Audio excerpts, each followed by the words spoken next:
Le captage, le captage. Beaucoup de gens me demandent qu'est-ce que c'est que le captage et est-ce que moi je le fais.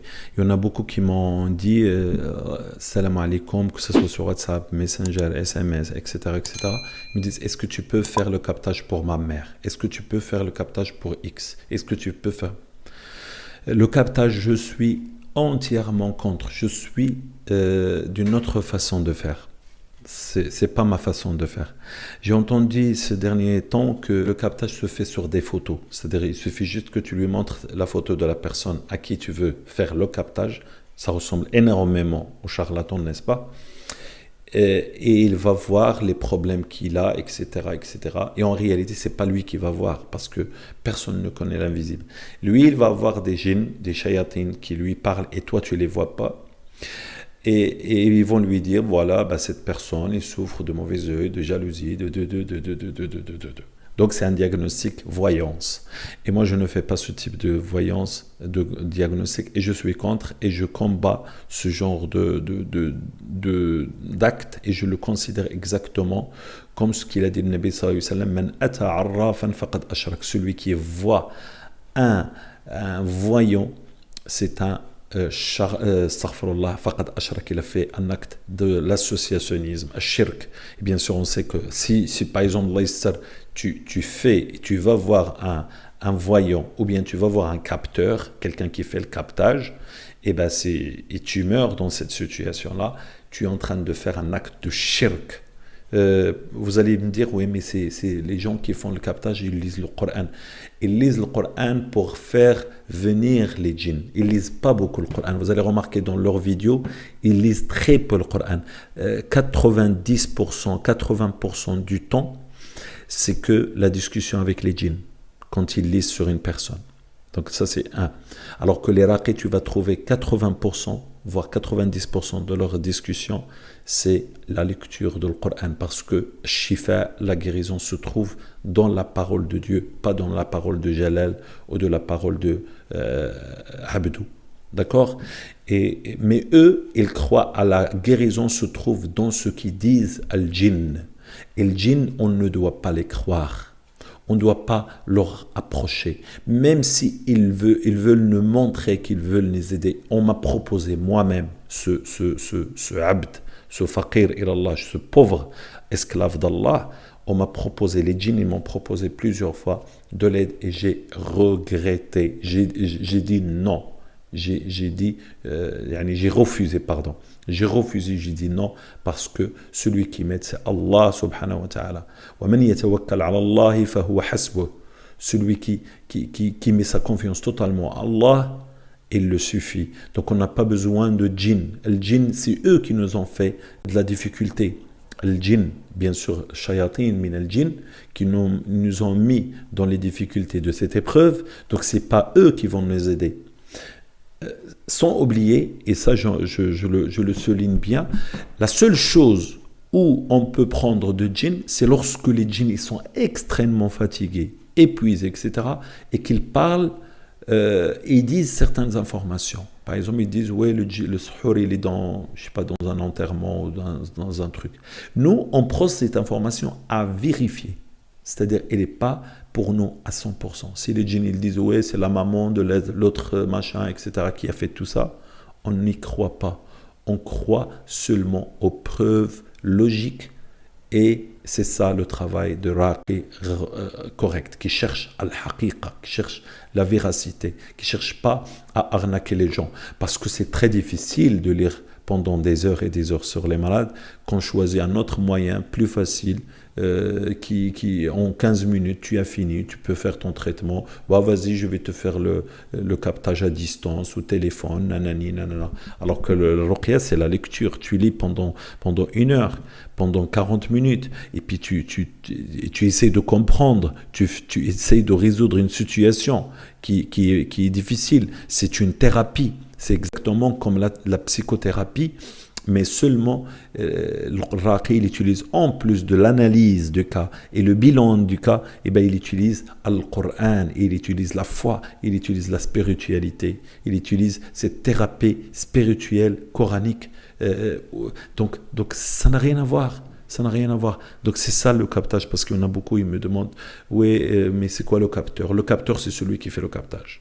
Le captage, c'est le fait de lire sur quelqu'un, mais pas lire, de ramener quelqu'un qui est déjà possédé, afin qu'il me dise qu'il a Mohammed. C'est-à-dire, je ne vais pas lire sur Mohammed, je vais lire sur un qui est déjà malade, et ce qu'il dit, je vais le croire. Et s'il me dit que Corona a été créé par je sais pas quoi, par les Belges, bah c'est Corona, il est créé par les Belges, par exemple. Tu vois, c'est un monde de délire, c'est un monde. Alors que le Nabi sallallahu alayhi wa sallam, il a dit, ils disent, yani shayatin, ils disent une vérité et 99 mensonges. Hadith sahih de Nabi sallallahu alayhi wa sallam. Et donc moi, je vais rentrer dans ce délire où je vais avoir 1%. Et tu sais que quelqu'un qui ment et sait comment mentir. Il va te donner une impression que c'est une vérité. Il va te ramener des choses que tu ne sais pas et qui sont réelles. Il va te dire, toi, tu t'es marié avec machin tel jour, tu étais avec un chapeau blanc, ou tu étais avec des lunettes rouges, des trucs comme ça. Comme ça, tu dis, ah ben, mais comment il a su? Oh là là, hein? Et puis après, ben, il va t'amener la mensonge. Et puis tu vas croire la mensonge. C'est comme ça qu'ils fonctionnent tous. Personne ne connaît al-ghaib, illallah subhanahu wa ta'ala. Illallah azza wa jal. Et bien sûr, une autre façon pour connaître ce qu'on a, c'est aussi les rêves. Mais les rêves, dans un limite, c'est-à-dire on essaie de les comprendre parce qu'ils nous dirigent vers le haqq, vers la vérité. Allah, il met des signes. Et le Nabi sallallahu alayhi wa sallam, lui-même, quand il était ensorcelé, eh ben, il a vu en songe, mais bien sûr, ru'ya de Nabi sallallahu alayhi wa sallam, c'est un wahi. Et donc, il a vu en rêve où il est la sorcellerie, et il l'a extrait. Il était dans le bir, il était dans le puits, et il était dans le mashta, dans la peine. Donc c'est pour ça, nous, quand on utilise, par exemple, les rêves, c'est parce que Nabi sallallahu alayhi wa sallam, Allah subhanahu wa ta'ala, il a voulu l'éprouver avec la sorcellerie, afin que nous, on voit comment la soigner. Ce n'est pas un hasard. Et bien, nous, on a quoi? On n'a que la parole d'Allah Azza wa Jal, et on a dua, qui est silahul mu'min.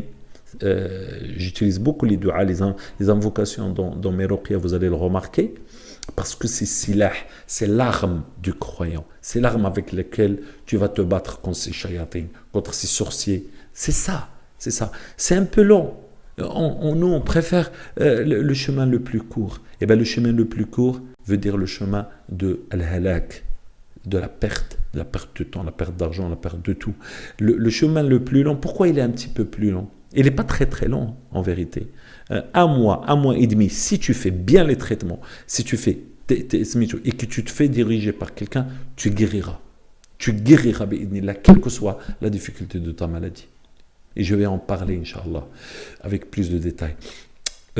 Donc, il faut se soigner de la bonne façon.